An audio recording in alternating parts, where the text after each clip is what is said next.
जय हिंद साथियों, स्वागत है आपका अपने YouTube चैनल स्टडी विथ उदय में। तो दोस्तों, आप कैसे हैं? आशा करता हूं कि आप बहुत अच्छे होंगे और अपनी पढ़ाई को कंटिन्यू कर रहे होंगे। दोस्तों, आज इस वीडियो में हम शैक्षिक तकनीकी की उपशाखाओं का विस्तार से अध्ययन करेंगे। आइवर के डेविस ने अपनी पुस्तक सीखने का प्रबंधन दोस्तों द मैनेजमेंट ऑफ लर्निंग में लुम्सडेन, जो कि 1964 में बताए गए शैक्षिक तकनीकी के 3 रूपों का अथवा 3 उपशाखाओं का वर्णन किया है। और वे 3 रूप हैं जो हैं आपके शैक्षिक तकनीकी प्रथम अथवा हार्डवेयर उपागम, शैक्षिक तकनीकी द्वितीय अथवा सॉफ्टवेयर उपागम, शैक्षिक तकनीकी तृतीय अथवा प्रणाली विश्लेषण। तो दोस्तों, आज इन्हीं का हम विस्तार से अध्ययन करेंगे। तो पहले जानते हैं शैक्षिक तकनीकी प्रथम अथवा हार्डवेयर उपागम क्या है। तो दोस्तों, शैक्षिक तकनीकी प्रथम को मुख्यतः हार्डवेयर उपागम कहा जाता है। इसका प्रारंभ भौतिक विज्ञान तथा अभियंत्रण तकनीकी के शिक्षा एवं प्रशिक्षण प्रणाली में किए गए विभिन्न प्रयोगों से माना जाता है। दूसरे शब्दों में कहा जा सकता है कि शिक्षण प्रक्रिया का धीरे धीरे मशीनीकरण किया जा रहा है। इसका उद्देश्य यह है कि कम से कम समय में कम खर्च द्वारा अधिक से अधिक छात्रों को प्रभावशाली ढंग से शिक्षित किया जा सके, ताकि शिक्षण के उद्देश्यों की अधिक से अधिक प्राप्ति हो सके। तो दोस्तों, हार्डवेयर में क्या क्या सामग्रियां आती हैं, जैसे कि रेडियो, ट्रांजिस्टर, चलचित्र, Doordarshan, tape recorder, tape slide, projector, computer, बंद परिपथ Doordarshan, close circuit television, electronic video tape, gramophone, भाषा प्रयोगशाला आदि आते हैं। तो दोस्तों, ये सभी किस में आते हैं? हार्डवेयर उपागम के अंतर्गत आते हैं। दोस्तों, सिल्वरमैन ने क्या कहा? सिल्वरमैन ने इस तकनीकी को सापेक्षिक शैक्षिक तकनीकी की संज्ञा दी है। हार्डवेयर तकनीकी में मशीन यंत्रवत है, वह अनुदेशन का कार्य करती है।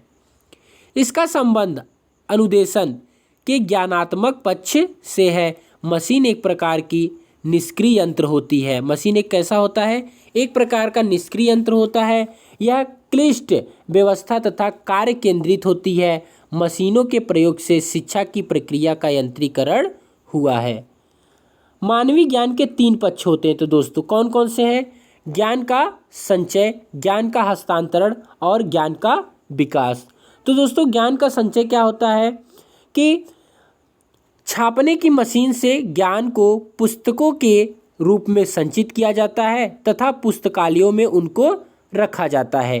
टेप रिकॉर्डर तथा फिल्म द्वारा बहुत सा ज्ञान संचित किया जाता है। और ज्ञान का प्रसार जो होता है, तो दोस्तों, ज्ञान का प्रसार या फिर हस्तांतरण रेडियो, टेलीविज़न एवं माइक के सहारा द्वारा किया जाता है, जिससे असंख्य छात्रों को घर बैठे ही लाभ होता है।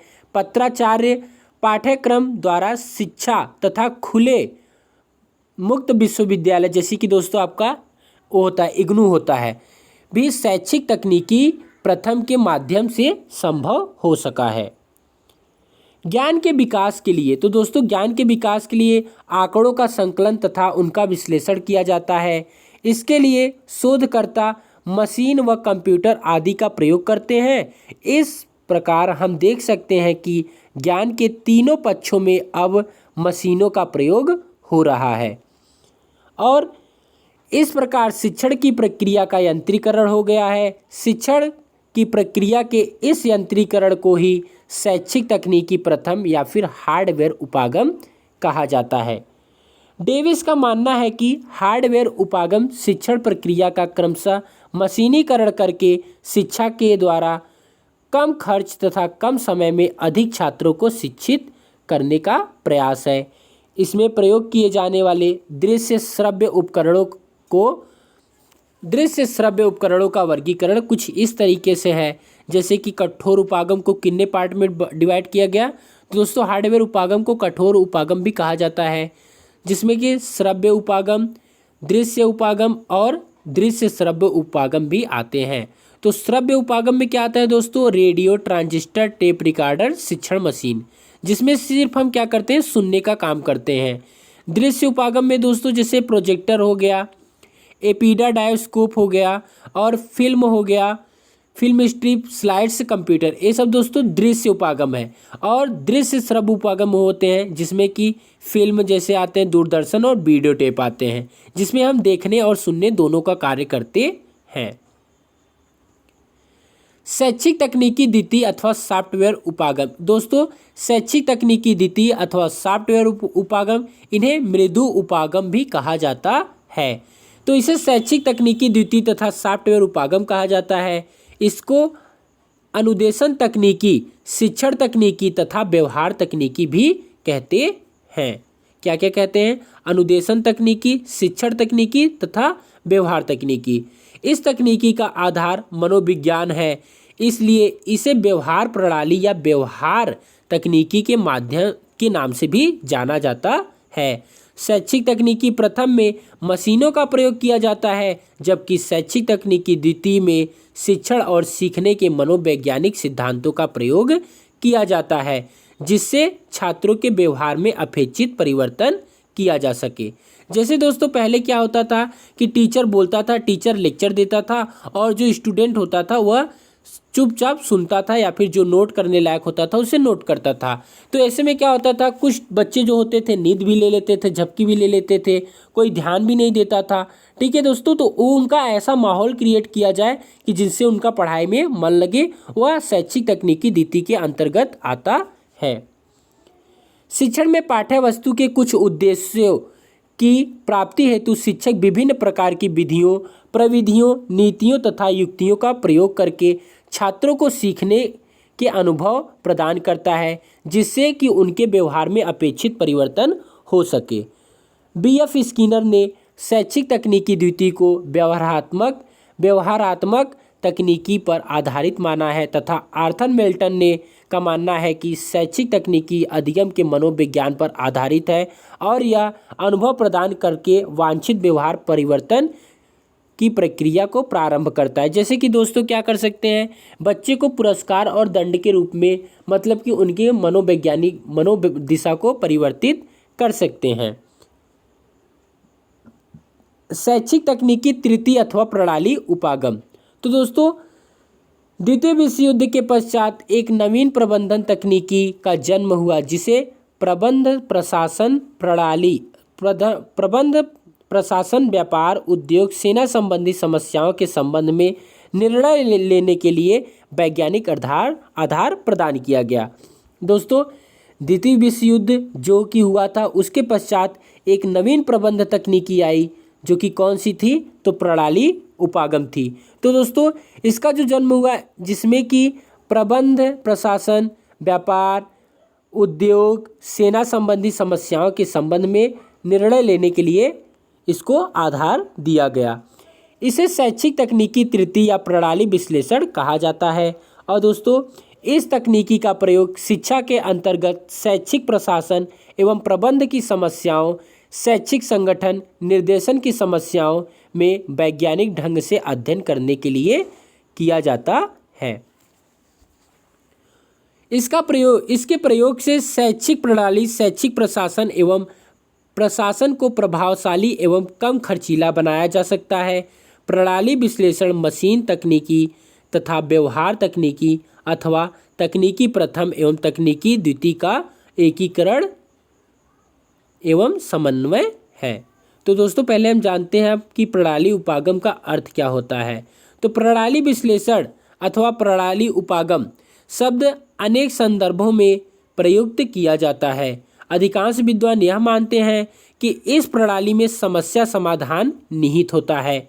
सामान्य अर्थों में प्रणाली उपागम एक ऐसी प्रक्रिया है जिसके द्वारा किसी संगठन की आवश्यकताओं की पहचान की जाती है, समस्या का चयन किया जाता है, समस्या समाधान की आवश्यकताओं को पहचाना जाता है, अनेक वैकल्पिक तरीकों से परिस्थितियों का चयन किया जाता है और साधन प्राप्त किए जाते हैं तथा उनको उपयोग में लाया जाता है।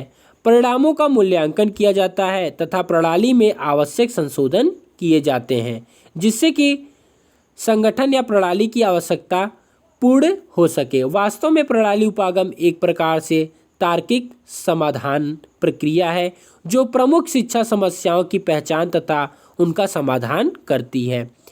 यह एक उपकरण है, यह एक क्या है, उपकरण है। शिक्षा की आवश्यक उपलब्धियों को अधिक प्रभावपूर्ण तथा कुशलतापूर्वक प्राप्त करने के लिए विचार करने का तरीका है। यह चिंतन का एक तरीका है जो समस्या की पहचान व उसका समाधान करती है। शैक्षिक प्रशासन के क्षेत्र में प्रणाली विश्लेषण प्रशासक की समस्याओं के संबंध में निर्णय लेने के लिए वैज्ञानिक एवं परिमाणात्मक आधार प्रदान करती है। शिक्षा के क्षेत्र में प्रणाली विश्लेषण में क्रमबद्ध रूप से नियोजन, व्यवस्था, कार्यान्वयन, मूल्यांकन तथा पुनर्वलोकन आदि क्रियाएं सम्मिलित होती हैं। तो दोस्तों, प्रणाली उपागम के अनुसार शिक्षण अधिगम प्रक्रिया क्रम के अंगों के मध्य एक प्रकार का आदान प्रदान, संचार तथा नियंत्रण मात्र है। शिक्षक संचार एवं नियंत्रण करने वाला यंत्र है। शिक्षक क्या है? संचार एवं नियंत्रण करने वाला यंत्र है। तो दोस्तों, हम जानते हैं कि प्रणाली उपागम के प्रमुख तत्व क्या हैं। तो जैसे कि अदा, प्रक्रिया, प्रदा, पर्यावरण, संदर्भ। और प्रणाली उपागम के सोपान क्या हैं? तो प्रणाली विश्लेषण, प्रणाली प्रारूप एवं विकास, प्रणाली संचालन एवं मूल्यांकन। दोस्तों, अदा क्या होता है? तो अदा से तात्पर्य उन सभी व्यवहारों या क्षमताओं से है जो किसी शैक्षिक व्यवस्था में शिक्षण कार्य प्रारंभ करते समय शिक्षक एवं छात्र के माध्यम से होती है। प्रक्रिया क्या होती है? जिसको दोस्तों इंग्लिश में प्रोसेस कहते हैं। यहाँ तात्पर्य उन सभी कार्यों से है जिनकी सहायता से अदा में परिवर्तन किया जाता है। प्रदा क्या होता है? तो प्रदा से तात्पर्य उस व्यवहार से है जिसे प्राप्त करने के लिए प्रणाली को निर्मित किया जाता है। पर्यावरण संदर्भ क्या है? तो पर्यावरण संदर्भ से अभिप्राय भौतिक एवं सामाजिक परिवेश संबंधी उन परिस्थितियों, तत्वों और सीमाओं से है जिनके अंतर्गत एक प्रणाली कार्य करती है। तो दोस्तों, वीडियो कैसा लगा कमेंट बॉक्स में ज़रूर बताइएगा। यदि आप वीडियो को देखे हैं, आपको अच्छा लगा है तो चैनल को सब्सक्राइब करिए, वीडियो को शेयर करिए, ज़्यादा से ज़्यादा शेयर करिए। Thanks for watching this video.